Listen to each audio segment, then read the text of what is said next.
Hello my dear friends, welcome to lucky education. आज हम देखेंगे क्लास 10th की साइंस का chapter number 15 structure of earth का लेक्चर नंबर 2। और आज हम वाकई में हम अर्थ के स्ट्रक्चर के बारे में जानेंगे कि पृथ्वी का स्ट्रक्चर कैसा होता है। जैसा कि आप यहाँ पे देख सकते हो, एक फिगर है यहाँ पे और यहाँ पे अर्थ का स्ट्रक्चर बता रखा है। पृथ्वी की जो सबसे बाहर वाली लेयर होती है उसको हम क्रस्ट बोलते हैं, उसके भीतर मेंटल होती है और सबसे अंदर वाली जो लेयर होती है उसको हम कोर बोलते हैं। ये है कोर, इसके बाद मेंटल और फिर सबसे बाहर वाली जो है उसको हम क्या बोलते हैं, क्रस्ट बोलते हैं। इसी को जानेंगे।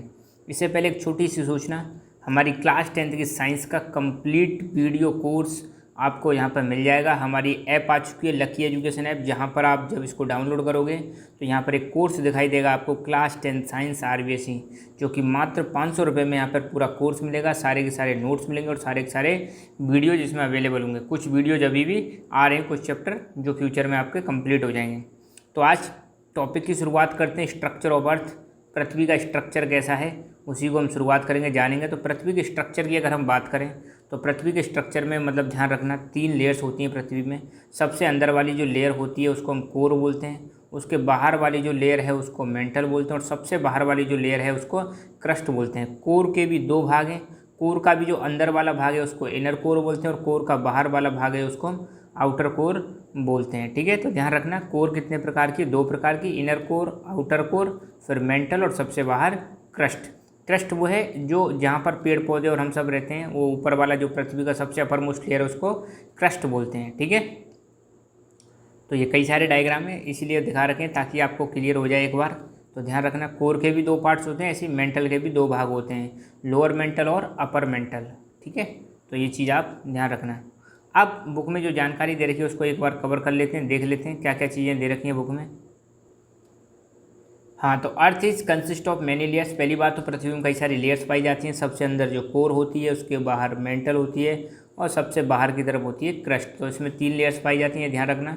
पृथ्वी के सेंटर और सरफेस, पृथ्वी का ये मान लो सेंटर पॉइंट हो गया और या ये सरफेस हो गई, इसके बीच की दूरी कितनी बताई थी मैंने, 6371 किलोमीटर, जबकि बुक में इतनी दे रखी है 3900 किलोमीटर, जो कि गलत है। तो आप कितना लिख लेना, 6371 लिख लेना इसकी जगह पे, ये वाला पॉइंट गलत है। ठीक है, तो पृथ्वी का जो सेंटर वाला पॉइंट है, सेंटर से लेकर सरफेस तक की जो डिस्टेंस है वो कितनी है, 6371 kilometre. Earth is composed of 3 layers. पृथ्वी में 3 लेयर्स पाई जाती हैं। कौन कौन सी हैं, क्रस्ट, मेंटल और कोर। 3 प्रकार की लेयर्स हैं, इनके बारे में ध्यान रखना। क्रस्ट, मेंटल और कोर, ये 3 लेयर पाई जाती हैं हमारी पृथ्वी में। ठीक है, सबसे ऊपर वाली क्रस्ट, उसके बीच में मेंटल और सबसे नीचे हो जाएगी आपकी कोर। और कोर के भी कितने भाग हैं, कोर के भी 2 भाग हैं, आउटर कोर और इनर कोर। बस ये छोटी छोटी सी चीज़ें आपको ध्यान रखनी है। आगे बढ़ते हैं।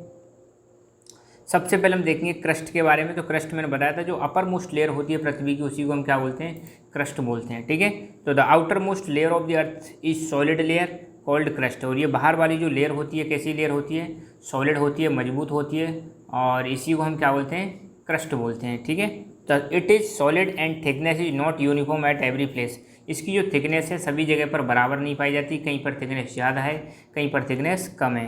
क्रस्ट को भी हम 2 भागों में डिवाइड कर सकते हैं, लिथोस्फीयर और हाइड्रोस्फीयर। अब देखो, पृथ्वी की जो ऊपर वाली सरफेस है उस पर आपको 2 चीज़ देखने को मिलेंगी। कहीं तो आपको पानी पानी देखने को मिलेगा, तो जो पानी पानी वाला भाग होता है उसको हम क्या बोलते हैं, हाइड्रोस्फीयर बोलते हैं। और कहीं पर आपको लैंड वाला पोर्शन मिलेगा, और लैंड वाले पोर्शन को हम क्या बोलते हैं, लिथोस्फीयर। और हमने पढ़ा भी है, SST में हमने पढ़ा है कि अर्थ की जो सरफेस है उस पर लगभग 70% पार्ट्स पर क्या पाया जाता है, पानी पाया जा रहा है। तो पानी वाले भाग को हम क्या बोल रहे हैं, हाइड्रोस्फीयर बोल रहे हैं। और 30% पार्ट्स पर क्या पाई जाती है, लैंड पाई जाती है, उसको हम क्या बोलते हैं, लिथोस्फीयर। और इसी लिथोस्फीयर के पार्ट्स हैं आपके 7 कॉन्टिनेंट्स। ठीक है, most of the lithosphere is composed of soil. ज़्यादातर जो लिथोस्फीयर है वो सॉइल का बना हुआ होता है। 70% of earth surface is covered with water and 30% is covered with land. तो पृथ्वी की जो सरफेस है उसका 70% किससे कवर्ड है, पानी से, और 3% किससे है, लैंड से। ठीक है, huge pieces of rocks are found on the crust which is known as tectonic plates.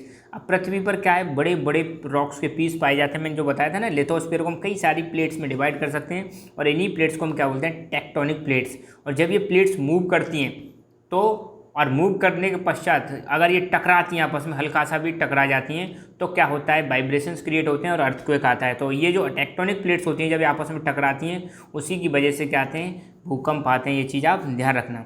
Continents are located on this tectonic plates, जो हमारे कॉन्टिनेंट है वो किस पर पाए जाते हैं, इन्हीं टेक्टोनिक प्लेट्स पर पाए जाते हैं। और ये टेक्टोनिक प्लेट्स किसका पार्ट है, लिथोस्फीयर का पार्ट है। तो 29 टेक्टोनिक प्लेट्स। तो ध्यान रखना टेक्टोनिक प्लेट्स कितनी है, 29 है। अब हमारा क्रस्ट हो गई। क्रस्ट के मैंने बताया दो भाग, एक तो आपका लिथोस्फीयर और दूसरा हाइड्रोस्फीयर। अब हम देखेंगे मेंटल के बारे में। तो सेंटर वाला जो लेयर है आपकी वो क्या है, मेंटल है। The second layer of earth is called mantle. Thickest layer of the earth, पृथ्वी की सबसे ज़्यादा थिक लेयर है, ठीक है। कौन सी लेयर है, mantle. Composed of hot and molten silicate rocks. ये जो मेंटल है किस किस चीज़ का बना होता है, एक तो गर्म और मोल्टन, मोल्टन मतलब लिक्विड कंडीशन में, सिलिकेट रॉक्स का बना हुआ होता है mental. Rocks contain iron and magnesium. यहाँ पे जो रॉक्स पाई जाती है उसमें आयरन कंटेंट पाया जाता है और मैग्नीशियम कंटेंट पाया जाता है। It has bubbles just like boiling water. यहाँ पे बबल्स पाए जाते हैं, ऐसे समझो कि मानो कोई पानी गर्म हो रहा है और उसमें से क्या निकल रहे हैं, बुलबुले निकल रहे हैं। It keeps moving up and down. और ये जो मेंटल है ऊपर नीचे होता रहता है। और क्यों होता रहता है, क्योंकि अंदर क्या है, टेम्परेचर और प्रेशर की वजह से ये सारी चीज़ें होती रहती हैं। तो पृथ्वी की तीसरी लेयर है कोर। बिल्कुल सेंटर वाला जो पोर्शन है उसको कोर बोलते हैं, या जो इनर मोस्ट लेयर है पृथ्वी की उसी को क्या बोलते हैं, कोर बोलते हैं। It is most heated part of the earth. पृथ्वी का सबसे गर्म भाग क्या होता है, कोर ही होता है। यहाँ पे जो टेम्परेचर होता है लगभग 7000 डिग्री सेल्सियस होता है। ये चीज़ आप ध्यान रखना। कोर को भी दो भागों में डिवाइड कर सकते हैं, आउटर कोर और इनर कोर, बाहर वाली कोर और इनर कोर। और यहाँ पे सबसे प्यारी चीज़ आप ध्यान रखना, मतलब यहाँ पे टेम्परेचर 7000 है, फिर भी जो इनर कोर है ये ध्यान रखना, ये कैसी होती है, ये सॉलिड होती है। और आउटर कोर कैसी होती है, लिक्विड। बताओ, ध्यान दो आप, मतलब इतना ज़्यादा टेम्परेचर, इतनी ज़्यादा हीट, फिर भी इतनी हीट में भी ये बिल्कुल सेंटर वाला पोर्शन कैसा है, सॉलिड, जबकि इसके बाहर क्या है, लिक्विड पोर्शन है। तो ये चीज़ भी आप ध्यान रखना, ठीक है। Outer core is liquid form. Outer core किस फॉर्म में होती है, लिक्विड फॉर्म में होती है। And it contain iron and निकल। बाहर वाली जो कोर है उसमें आयरन और निकल पाए जाते हैं। Inner core is in solid form and it contains gold, platinum and iron. Inner core कैसी होती है, सॉलिड फॉर्म में होती है और इसमें क्या क्या पाया जाता है, गोल्ड, प्लेटिनम और आयरन जैसे एलिमेंट पाए जाते हैं। Core is densest portion of the अर्थ। अगर तीनों पोर्शन को हम देखें तो तीनों में सबसे ज़्यादा जो डेंसिटी है, सबसे ज़्यादा जो भारी चीज़ है वो क्या है, कोर ही है। The cause of magnetism of earth is core. पृथ्वी पर जो मैग्नेटिक फील्ड पाए जाते हैं, पृथ्वी पर जो नॉर्थ और साउथ मैग्नेट वाले फील्ड पाए जाते हैं वो किसकी वजह से होते हैं, कोर की वजह से ही होते हैं, ठीक है। नोट, अब यहाँ पे एक चीज़ और दे रखी है, earth's chemical structure is similar to that of meteorites, so the earth can be called large meteorite. यहाँ पर कहा जा रहा है कि अर्थ का जो केमिकल स्ट्रक्चर है वो किसकी तरह होता है, वो मीटियोराइट्स की तरह होता है। इसलिए पृथ्वी को हम क्या बोल सकते हैं, एक बड़ा मीटियोराइट कह सकते हैं। अब ये मीटियोराइट क्या होते हैं, इसको और समझ लो आप, ठीक है। आई होप आपने बचपन में सुना होगा या देखा होगा या पढ़ा होगा।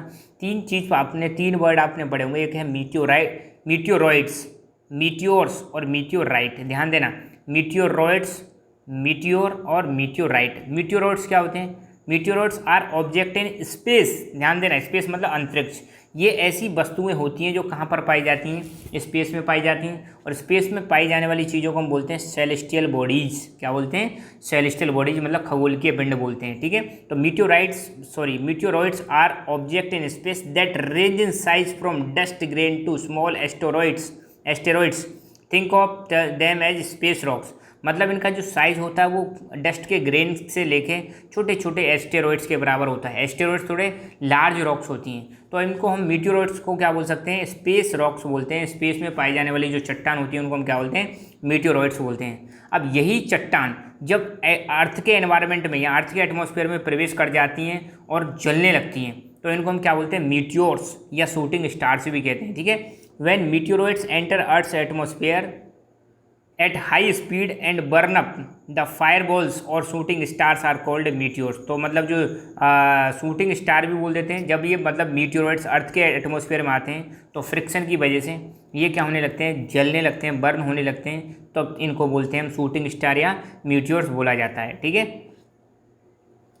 अब तीसरी चीज़ है मीटियोराइट क्या होते हैं। व्हेन ए मीटियोरॉइड, जब ये meteoroid survive it trips through the atmosphere and hits the ground it is called meteorite. अब ध्यान देना, स्पेस में अगर है तो मीटियोराइट्स, स्पेस से अर्थ के एनवायरनमेंट में आ रहा है तो बर्न होके क्या हो जाते हैं, ख़त्म हो जाते हैं। मगर जब स्पेस से अर्थ के एनवायरनमेंट में प्रवेश करते हैं तो मीटियोराइट्स उनको बोलते हैं मीटियोर्स। और जब ये मीटियोराइट्स यहाँ पर भी सर्वाइव कर जाते हैं एटमॉस्फेयर में, पूरी तरह से नहीं बर्न हो पाते हैं और पृथ्वी को जाके हिट कर देते हैं, तो पृथ्वी पर इनको क्या बोलते हैं, मीटियोराइट बोलते हैं। ठीक है, स्पेस में है तो मीटियोराइट्स, एटमॉस्फेयर में है तो मीटियोर्स, और अर्थ पर आ गया तो मीटियोराइट। है क्या ये, स्पेस रॉक्स हैं, स्पेस की रॉक्स हैं जिनका साइज डस्ट ग्रेन से लेकर छोटे छोटे एस्टेरॉइड्स के बराबर हो सकता है। तो पृथ्वी का जो केमिकल स्ट्रक्चर है वो कैसा है, मीटियोराइट्स की तरह है, और पृथ्वी को इसलिए हम कह सकते हैं लार्ज मीटियोराइट। ठीक है, तो बस आज के लेक्चर में इतना ही, मिलते हैं नेक्स्ट लेक्चर में,